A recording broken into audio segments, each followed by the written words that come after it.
जय हिंद। आज की इस वीडियो में हम लोग जानने वाले हैं कि यहाँ पे कौन जीतेगा बंगाल, है ना। एक तरफ टीएमसी और दूसरी तरफ यहाँ पे बीजेपी। पूरा बंगाल का ओपिनियन पोल क्या है और ओपिनियन पोल के हिसाब से यहाँ पे किस पार्टी को कितना विधानसभा में सीटें मिलने वाली है। तो यहाँ पे देखिए कि क्या पश्चिम बंगाल में एक बार फिर से खेला होने वाला है या फिर इस बार कमल खिलेगा। आपको क्या लगता है कि इस बार यहाँ पे जो है सो बंगाल पे फिर से खेला होवे का नारा लगेगा या फिर यहाँ पे कमल खिलने वाला है? आप लोग कमेंट बॉक्स में जरूर बताएं। साथ ही यहाँ पे देखिए कि 2026 की विधानसभा की चुनाव की जो तारीखें हैं वो यहाँ पे निकल के आ गई है ना। यहाँ पे देखिए पहला फेज का जो चुनाव है ये 23 अप्रैल को यहाँ पे रखा गया है। उसके बाद यहाँ पे देखिए जो 29 अप्रैल को यहाँ पे सेकंड फेज का जो है सो मतदान का दिनांक रखा गया है ना। अब यहाँ पे बात करें कि ये दोनों का रिजल्ट कब आने वाला, तो यहाँ पे 4 मई को आने वाला है ना। यानी कि पहला फेज का जो चुनाव 23 अप्रैल को होगा और सेकंड फेज यानी कि 29 अप्रैल को, दोनों को मिला करके जो भी रिजल्ट आएगा उसको 4 मई को जो है सो प्रकाशित किया जाएगा। लेकिन यहाँ पे देखिए कि जनता के मन में क्या है। अब यहाँ पे देखिए क्या ममता दीदी चौथी बार मुख्यमंत्री बनेंगे या फिर शुभेंदु अधिकारी यहाँ पे बीजेपी के जो है सो वो बाजी मार लेंगे? आपको क्या लग रहा है? आज की इस वीडियो में हम लोग यही देखने वाले हैं। तो सबसे ताजा ओपिनियन पोल पाने के लिए आप हमारे इस वीडियो को लास्ट तक जरूर देखें। अब यहाँ पे देखिए 2026 में पश्चिम बंगाल की विधानसभा का जो चुनाव होने वाला है, यहाँ का सरगर्मी काफी तेज और बढ़ गया है। अब यहाँ पे देखिए क्या है कि बंगाल की राजनीतिक हमेशा से ही दिलचस्प रही है। अब यहाँ पे देखिए हम आज की इस विश्लेषण में बात करने वाले हैं कि 294 सीटों वाली विधानसभा में बहुमत का जादुई आंकड़ा यानी कि 148 सीटों का आंकड़ा जैसे कौन पार कर रहा है। यहाँ पे देखिए एक तरफ टीएमसी और दूसरी तरफ जो है बीजेपी है ना। अब यहाँ पे देखिए हम वीडियो में आपको ये भी बताएंगे कि यहाँ पे हॉट सीट कौन से विधानसभा होने वाला है, तो आप लोग वीडियो पे लास्ट तक जरूर बने रहे। तो अब यहाँ पे देखिए बंगाल के मुख्य मुकाबले यानी कि जो यहाँ पे बंगाल में जो मुख्य पार्टी जो भिड़ने वाली है वो कौन कौन सी है, तो वो टीएमसी यानी कि तृणमूल कांग्रेस और बीजेपी भारतीय जनता पार्टी है ना। अब देखिए इनके बीच में यहाँ पे जो सो घमासान चलने वाला है, जहां ममता बनर्जी लक्ष्मी भंडार जैसी योजनाएं के चलते यहाँ पे जो है अपने जो है महिला वोट को काफी पकड़ के रखी है। अब यहाँ पे देखिए ये जो कल्याणकारी योजनाएं हैं ये इलेक्शन के टाइम में जो है जितने भी प्रत्याशी होते हैं उनको बहुत बड़ा फायदा पहुंचाता है ना। अब यहाँ पे देखिए मैं ये क्यों बोल रहा कि ये कल्याणकारी योजनाएं फायदा उठाता है, तो आपको पता होगा कि झारखंड में मुख्यमंत्री मैया सम्मान योजना जिस तरह से झारखंड की सरकार ने लाया, तो कहीं ना कहीं देखा जाए तो वहाँ पे महिलाओं को वोट को जैसे अपने और खींच लिया था, है ना।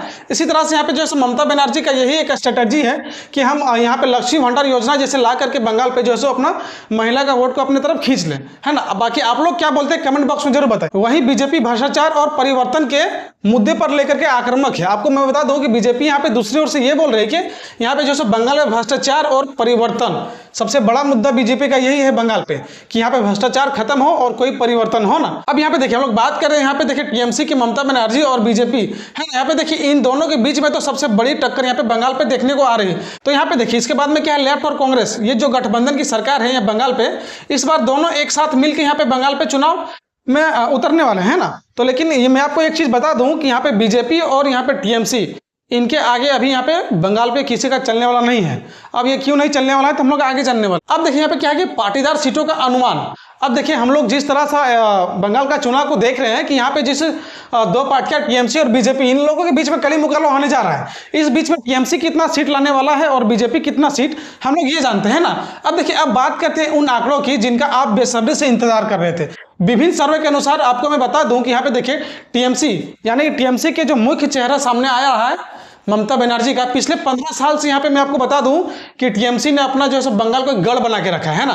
तो इस बार भी कहीं ना कहीं देखा जाए तो यहाँ पे टीएमसी के खाते पर 155 से 170 सीट आने का अनुमान है। अब यही बात करें यहाँ पे बीजेपी की, तो बीजेपी की क्या है, तो बीजेपी यहाँ पे 100 से 115 सीटें की बढ़त कर सकती है ना।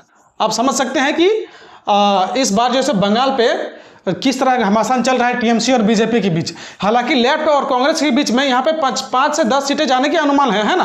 बाकी आप लोग क्या सोचते हैं कि यहाँ पे इस बार जो है सो टीएमसी को बंगाल में कितना सीट मिलने वाला है और इसके साथ में बीजेपी को कितना, तो आप लोग इसके साथ में ये भी कमेंट बॉक्स में बताएं कि यहाँ पे कांग्रेस और लेफ्ट का जो गठबंधन है इसको कितना सीटें मिलने वाला है ना। अब यहाँ पे देखिए जिस तरह से आंकड़े को मैंने बताया, तो कहीं ना कहीं अगर ये आंकड़ा अगर इस मुद्दे पर आता है तो कहीं ना कहीं खेल बिगड़ सकता है। अब खेल कैसे बिगड़ेगा तो हम लोग वो समझते हैं। खेल बिगाड़ने के लिए सबसे बड़ा यहाँ पे मुख्य 3 कारण है ना। अब ये कौन कौन से कारण है तो हम लोग ये समझते हैं। अब यहाँ पे देखिए जो सबसे पहले के जो कारण है वो क्या है कि महिला वोटर्स है ना। बंगाल की महिलाएं ममता बनर्जी के लिए सबसे बड़ी ताकत है।